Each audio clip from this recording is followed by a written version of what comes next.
Hello everyone, welcome to today's Photopea tutorial. Today's tutorial is going to be about using layers to adjust an image.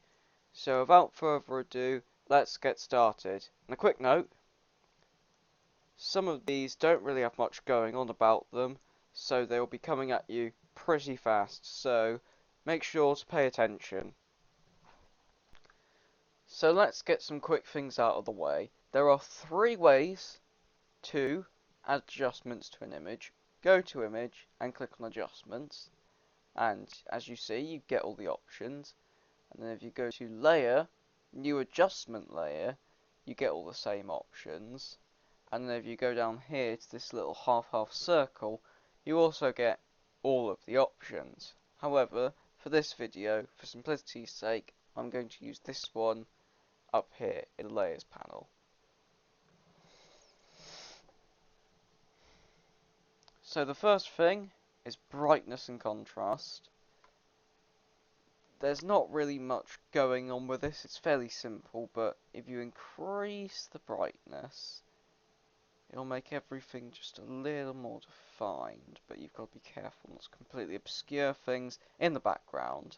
And contrast, don't really want to adjust that with people in the image, as it does weird things like this where it makes the person look incredibly unnatural. So we'll keep it at a relatively tame level like this.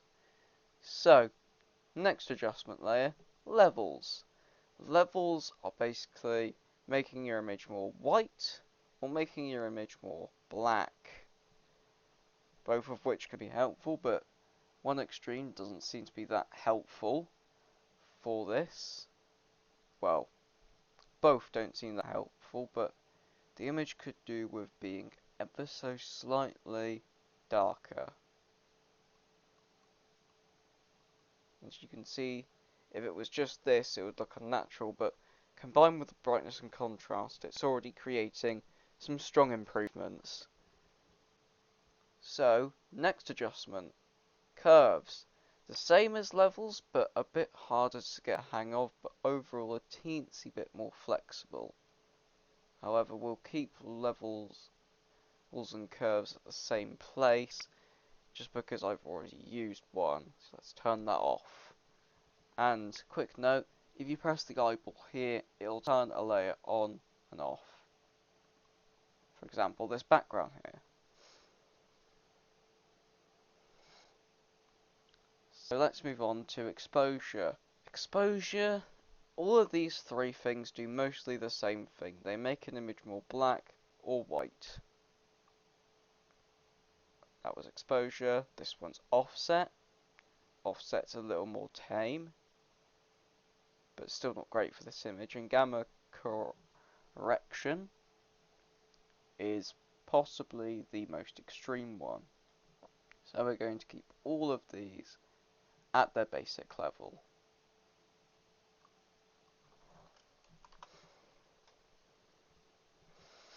So next adjustment layer, vibrance. Vibrance, you can increase it a little bit, but not too far as the person starts to look unnatural.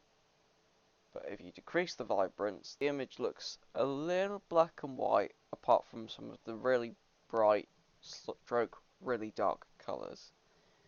So if we increase this ever so slightly, you can see that little lake in the background has got a bit more life to it. So if we increase this ever so slightly, then as you can see, this has gained more definition.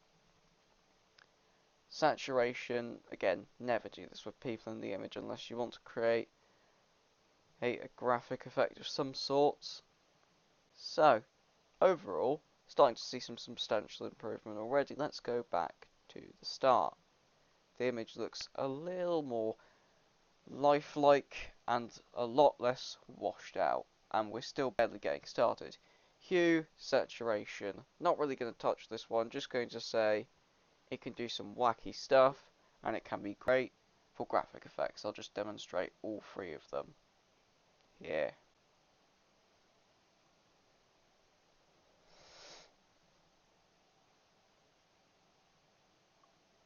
So we're going to turn that layer off because it's not really much use to me at the moment. It can be of some use to certain projects.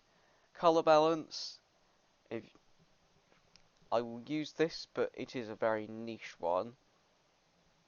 Midtones. There are 3 settings to this. Midtones, shadows, and highlights. But I'll just focus on shadows for this video. Shadows allow you to make the outside of the image have a bit of a blue outline, which again adds a bit more life into that lake. So if I increase it to about 20, and as you can see, that lake has a lot more life in it, and so does this person. So, next adjustment. Black and white, pretty self-explanatory, like you can add little bits here and there, like you can create some cool effects, like this kind of charcoal looking painting effect, but overall, wouldn't recommend using on a project like this unless for a very specific purpose. Photo filter basically allows you to add a certain colour and then filter your image around it, which isn't very useful at high percentages, but if you drop it down to a low percentage, you can get some subtle benefits of this. As you can see here, by the increasing overall vibrance of the image, as the cyan tends to complement things a lot better. So, next thing, channel mixer. Channel mixer, another niche one. So we can increase or decrease the greens. If I increase them ever so slightly, you can get a little bit more out of the image. For example, 111% there, but that water's starting to look a bit alien, so drop it down to 100%, but blue can be quite good here, as long as you do it a very small percentage like this, just to increase the liveliness of the image. So, more than halfway through these. Next is color lockup. Color lockup, no real use in Photopea due to this drop down menu having nothing in it, but I do believe it has some use in Photoshop.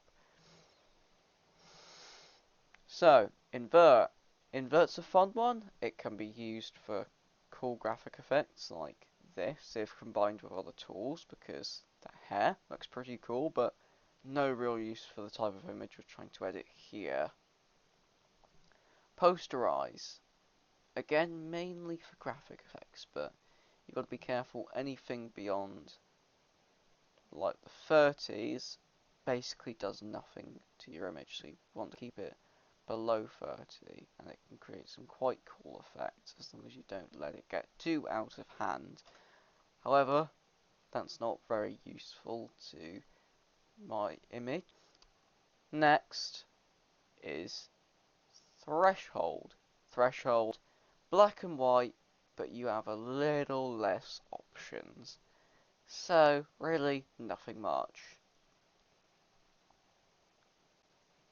Gradient map, again, cool for graphic effects. You can add gradients over the top, like this. They're all pretty cool in their own way. However, I do have a video on the use of gradients, so if you want to check that out after this one, to see how these really work outside of this feature, then you can go and do that.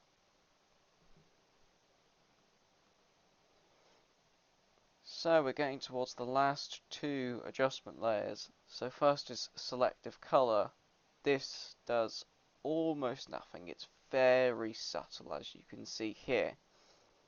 However, if I increase the cyan and increase the green type colors a little bit. No, that hasn't worked for the greens, but for the blue type colors, it worked pretty well in just making the image look more lifelike. Like, that's what a lot of these edits boil down to, how lifelike you can make the image look. Like, we've made the image look so much more lifelike with all these edits. So, the final adjustment layer is selective color. It's basically hue, saturation, and lightness, but a lot more tame. And there's also this fuzziness feature here. But, like, can you really spot much of a difference here, apart from the lake looking a little weird? I just don't like this layer mask. It's just weird. It's just weirdly useless to me.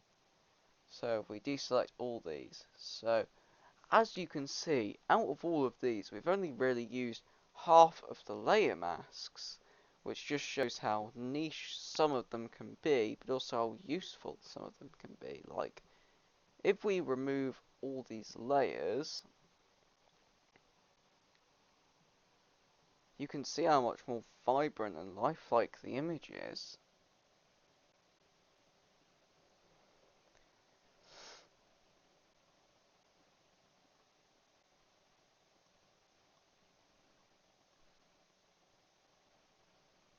Yeah, just it's quite phenomenal, really. Like, these are all little edits, but they add up to make so much.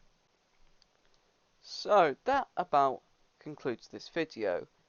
To do a quick recap, we covered all of these things here and the 3 ways to get to them, which are through the layer panel, the image panel, and this little icon down here. So, I believe today's tutorial was quite a fun one. If you think the same, like and subscribe, and I'll see you in the next tutorial.